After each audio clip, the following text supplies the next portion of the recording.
Ocean Impact Organisation. Sorry, I will just add that we are recording this session. We won't be recording the questions, but just in case anyone was able to make it today.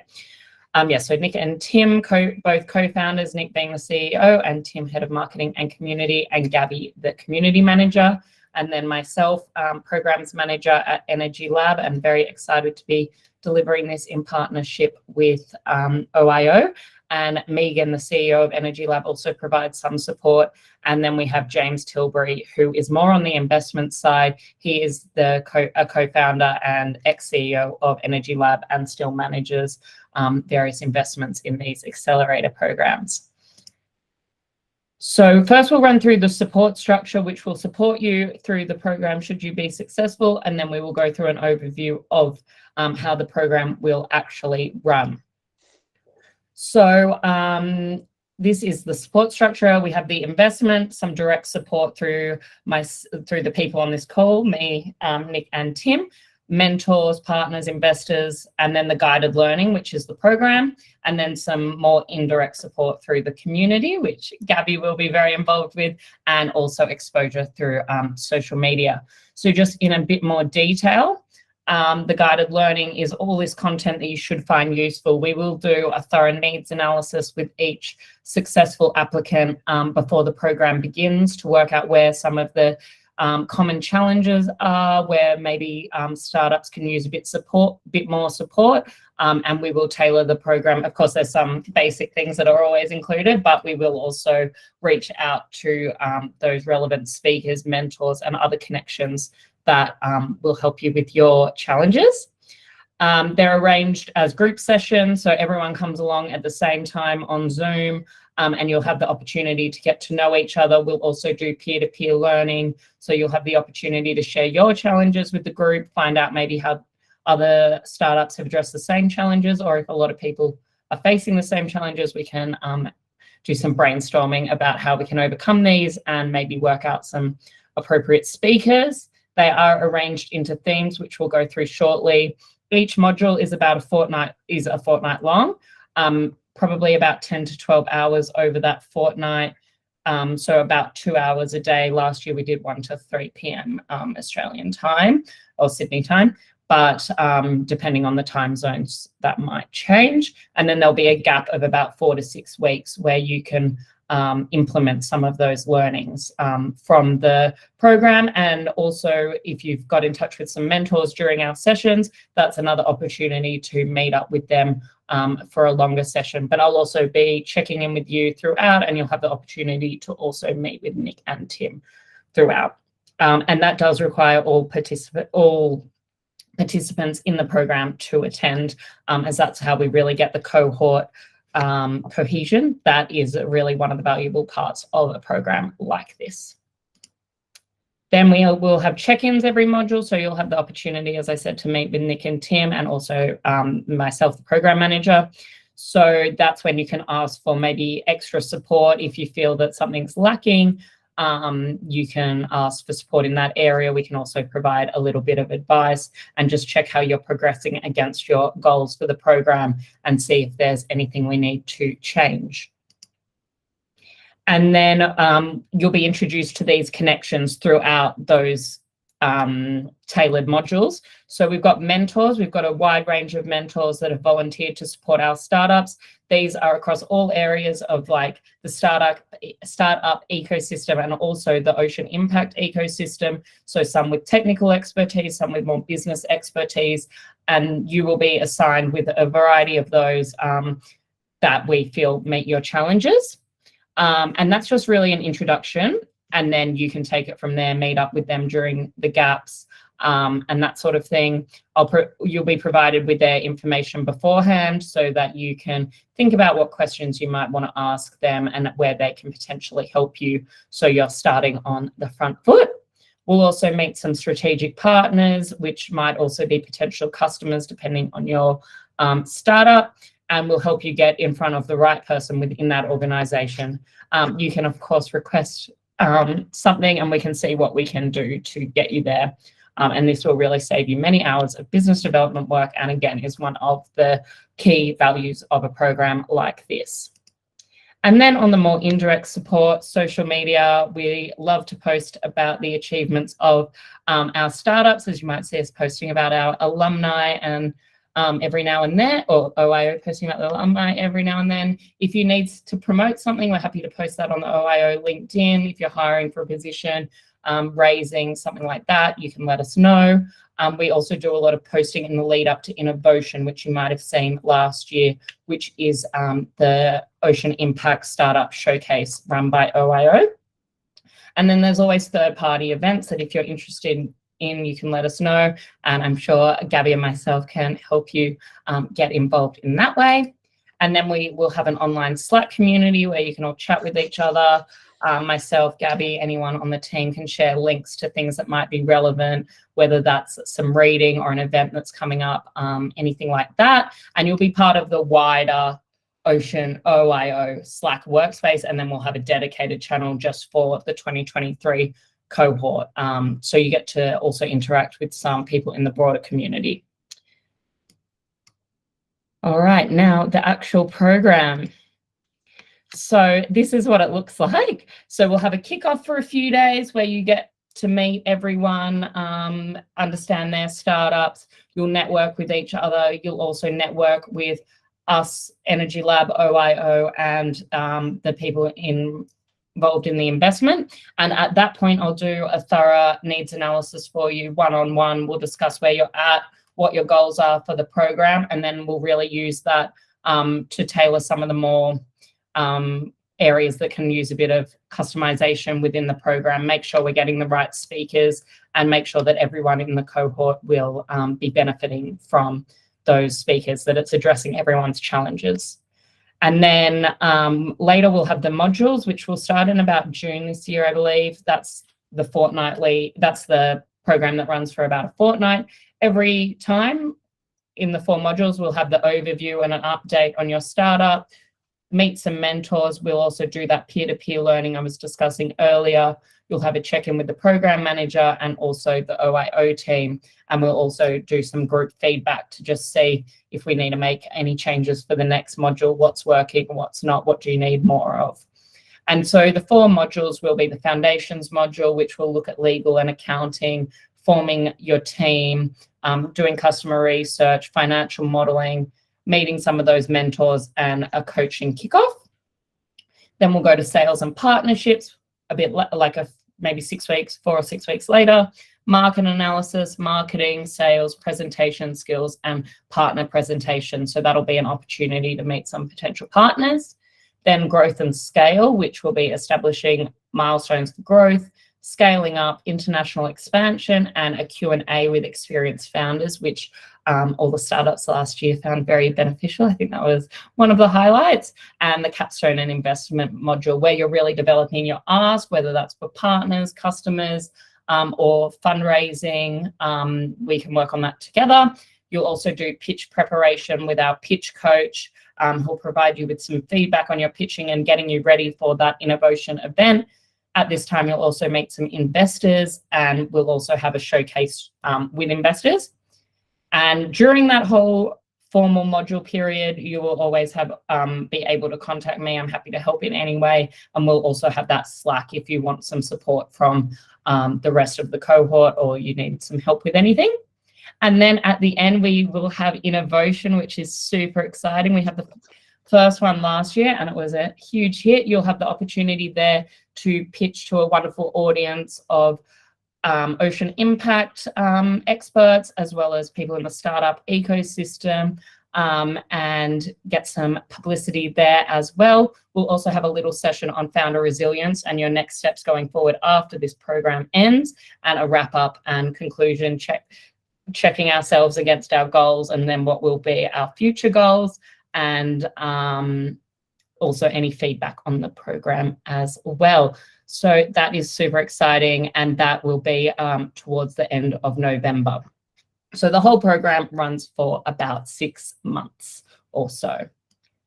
So so this is our alumni from last year. So you can see that we, as we have on this call today, we did have a very global cohort, also doing lots of different things. We had some direct to consumer products, and some also B2B. And yes, in Mayani in the Philippines was an agri-fisheries platform. Nuvo, a water purification system from Sydney. River Recycle from Helsinki, Finland, doing river cleaning as a free service.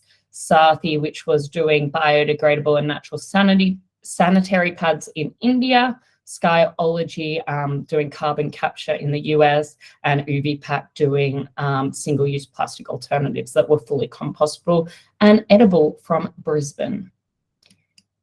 And this is just a bit of a show of what the INNOVOCEAN showcase is like. Each of the startups, yes, got to pitch. It's really like very well produced. A lot of effort goes into it. And it's really an exciting time for you to also meet. Everyone got to meet in person, and really it was a very supportive environment to do that pitching in. And yeah, very exciting. So I think that is all from, oh, well, no, it's not all from me yet. I'm going to go to the questions. First, I will do the questions that have previously been sent in. But if you have any other questions, feel free to pop them in the chat and we will cover those as well. So I will group some of the questions together. If you felt your question wasn't answered, just feel free to rewrite it in the chat, or if I missed some of the nuance or anything like that. So we had a few questions on, can X kind of startup apply? So with regards to which startups can apply, we either want people to be working from the ocean. So someone did mention aquaculture, so therefore that would be appropriate depending on the impact. Of course, we need to know a few more things about it. And also for the ocean, where waste management may be relevant if you are working to like limit waste going into the ocean. Yes, need a little, maybe more information there. But if you can prove you have an impact on the ocean, that is the main thing. Also, looking at it being sustainable and aligned with the Sustainable Development Goals. But we are agnostic to the ocean area or sector, and yes, really focused on achieving the greatest impact possible. That was probably a very diplomatic answer, but if you just apply, and I'm sure we can go from there. What opportunities to learn from other startups will the Accelerator provide? So that will mainly be through that peer-to-peer learning I was discussing. You will get to decide the topic for that. So we'll all discuss together what we're finding challenging at that time. And that will be the topic where we learn from other startups. But if you're talking about, will you get to learn from more advanced startups, we will have those founders coming in that you will be able to ask questions and learn from them. And we will also have some founders as mentors as well. So there will be an opportunity to learn from the startups in the cohort, as well as other founders in the broader ecosystem. How time intensive will the program be? I think I have covered that. So it's 4 modules. Maybe I made a typo somewhere saying 10 modules, or maybe I said that, I'm not sure. 4 modules, about 10 to 12 hours each. And then you'll have that break. So that'll be over a fortnight. And then you'll have that break of about 4 to 6 weeks between each module. Do we have to submit a video in the application, or is a pitch deck enough? I think a pitch deck is sufficient, but please try to be as thorough as possible and complete the application in as much detail as possible, as that really gives us the best chance of understanding your startup, where you're at, your impact, and how we can support you through this program. Yes. So projects supported by Ocean Impact extend upstream to other waterways that flow into the ocean. I think that's a bit back to the other question about what kind of startups can apply. If you are helping the ocean further upstream, that's totally fine, just as long as it is having an impact on the ocean. You will see in the alumni, some will river recycle, obviously working in the rivers, so working a bit further upstream there. And some that are stopping plastic waste and that sort of thing. If we need 1 or 2 specialists in specific areas of scientific research to help provide proof of concept, does the Accelerator help locate and provide them? Again, that will be back to the needs analysis. I don't know what the specific area of scientific research is that this person's working in, but we do have contacts within the scientific marine science community.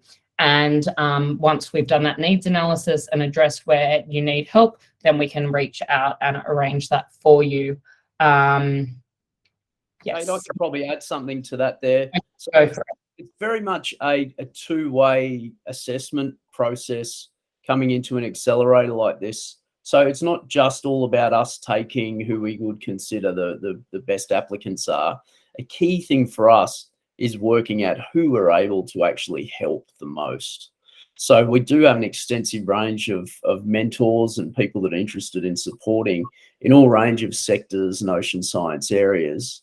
And as the applications come in and we do that needs assessment, part of the reason for us to gravitate towards accepting one startup over another would naturally be where we see that we've got really engaged mentors in either the sectors, geography, particular geography, region, or ocean thematic.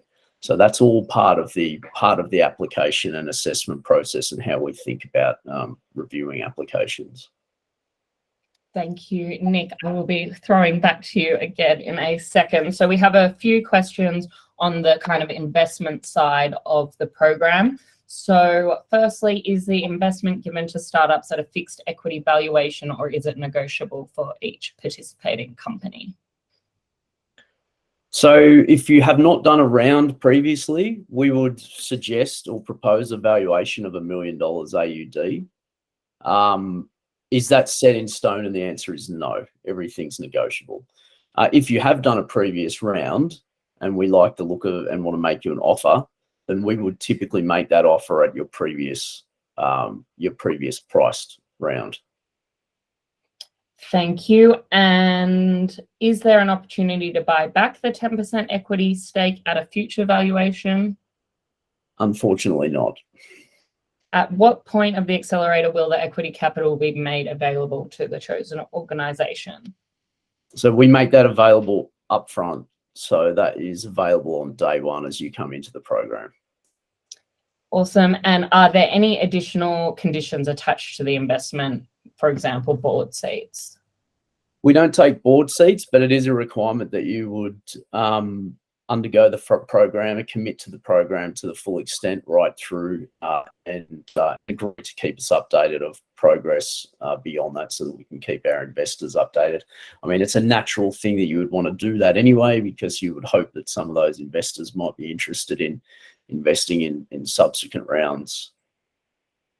Thank you. And then that is all for you. How does OIO support brands to scale?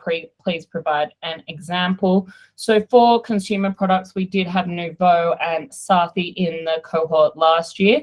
Sathi really has expanded greatly. They're serving many areas. I encourage you to look at that. And then Nouveau was a bit of an earlier stage company, so they have got to the point where they're having customers. They did a crowdfunding round and they're getting ready to send out those products at the moment, I believe. Did you want to add anything on that? I can probably add something there, Kate, as well. So there's some common themes that we've seen in last year's cohort. I mean, there's a number of common themes, but probably two that really stand out are impact and storytelling. And the two are really closely intertwined. So from a brand consumer point of view and from an investment point of view, we're finding that, you know, a few years back, you could say you're improving the ocean. Now we're getting to the point where investors want to know how. And you may not have actually started achieving any positive impact yet, but people want to know exactly how you plan to get there. So one of the great things that we have in the program is a focus on that impact framework, if you like. Let's get some impact clarity from a very early stage of your existence. Think about the metrics you'll use either now or into the future, and then get clear around the storytelling around them. And that's vital for two main reasons. One is investors. If you want to get the right type of impact investors, you need to have clarity around that.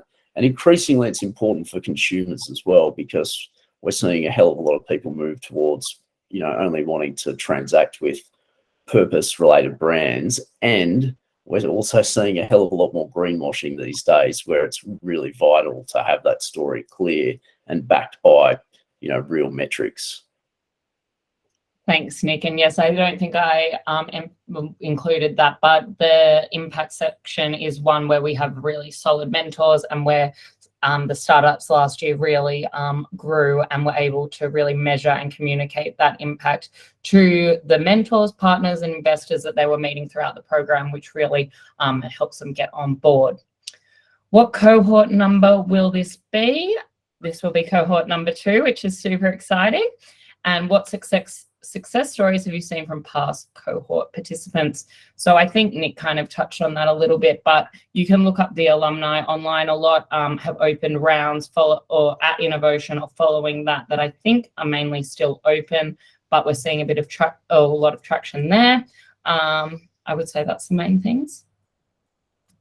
Do you want to definitely, Michael. Go and have a look on the website. They're almost all of them are opening new rounds at the moment, so they've made progress throughout the program. They're looking to increase valuations and kicking off the new year, looking for capital to grow.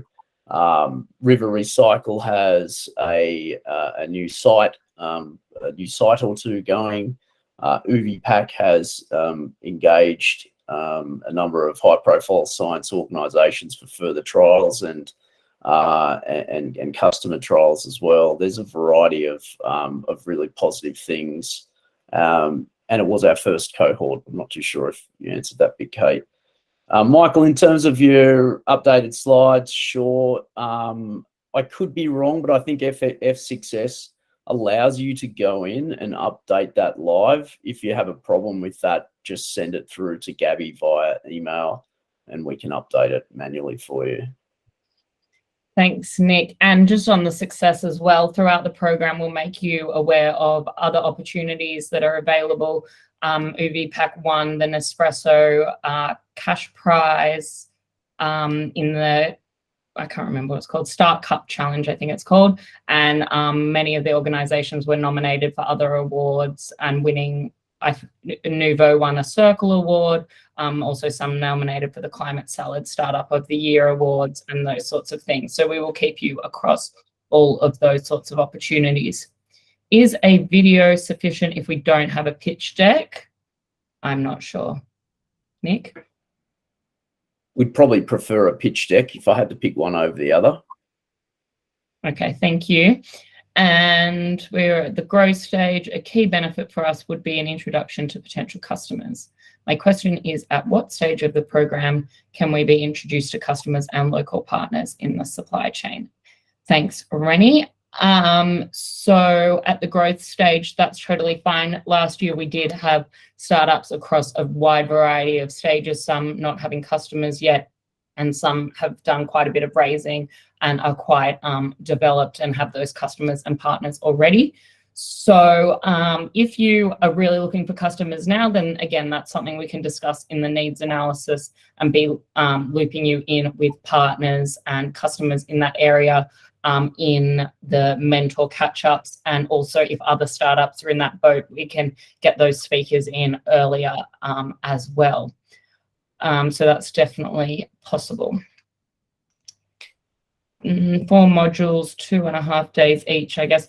Well, it's more run as 2 hours per day throughout that 10 days. So it might 1 to 2 hours per day throughout that 10 days. Last year we did Tuesday to Friday, probably for the 2 weeks, 1 to 2 hours a day, but it really depends on which speakers we get in and when the mentors are available as well. But it won't be 2.5 full days. It would be spread out over those days, and we'll try and find a time that is suits all the time zones as well. And it will all be run online.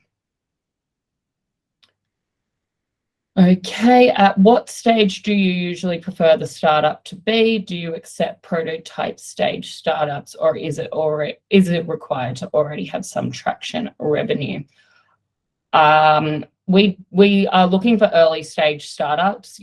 You do not need to have traction and revenue, but we would expect that you've done some work on product market fit and that you have done engage in some customer research to be able to prove that the startup is viable. I'm not sure, Nick, if you want to add anything on that.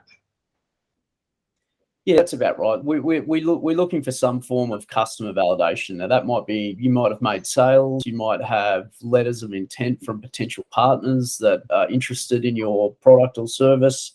And that may not necessarily need a physical prototype. You may have a concept that you've got some support from partners that they're interested in. From a team point of view, it's pretty vital. It's almost, I wouldn't say it's a completely hard rule, but it's close to hard that we would need people, either the founder or founders, to be as close to, if not full-time as possible in this. So you can be early, that's fine, but we're really looking for commitment. This isn't a side gig. It's not something that you're toying with on the edges. It's something that you're ready to really commit to with gusto. Yes, that is really how you will grow and scale, is by fully committing. So yes, that is one of the expectations. Who are some of the partners? More accurately, are they different and additional to the OIO partners? Well, last year we had mainly the OIO partners, I would say. So that was HP, Zip, Dicker Data were quite involved. We also draw on the Energy Lab network where applicable. It really depends what you want, Tom. I can see that from Tom there. Yeah. Yes.